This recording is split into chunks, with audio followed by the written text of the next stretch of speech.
ښځې سبا به زما ستا د واده 15 کاله پوره شي. ښه نو بیا هسې ما ویل چې دا ځل به ټاکنه کېږي او که 15 کاله به بیا ستا حکومت وي.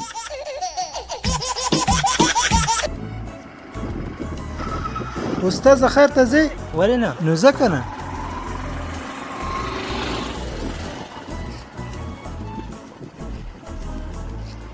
چارۍ ته ځې؟ هو ځم. نو ځه که نه.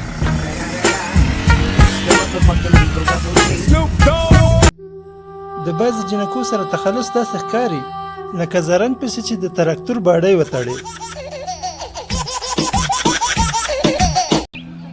یاره پالي ماما دا پال خو راته وګوره. ستا مېرمن تا سره ډېره مینه لري. واده مې نه دی کړی. ګرلفرینډ خو به لرې؟ نه غم نه لرم. ملګرې خو به لرې؟ نه لرم. لعنت دې په تا او په دې ژوند چې ته یې لرې. پاڅېږه. یوسفه یو دانه میخ راکه.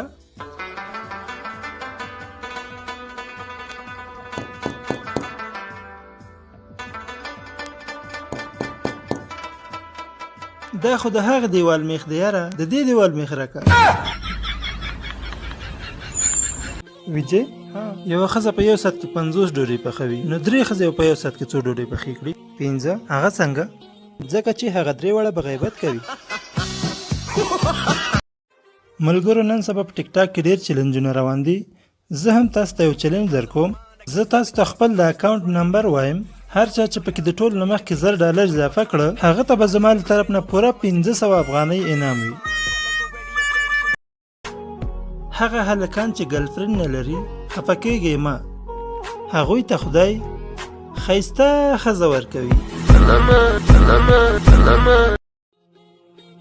د ځان نه مشرې جنۍ سره واده کوئ، ځکه چې کله درته غوسه کېږي نو ځان ته به تسلي ورکوئ چې زه پروا نه کوي مشره ده. پاڅېږه سړیه، یو څه کار وکړه. پرېمږده خوب ته، چې کار وکړم نو څه به وکړم؟ چې کار وکړې بیا به خپل کور جوړ کړو. چې کور جوړ کړم نو څه به وکړم؟ چې خپل کور جوړ کړو بیا به په ارامه ویده شې. نو دا اوس څه کوم؟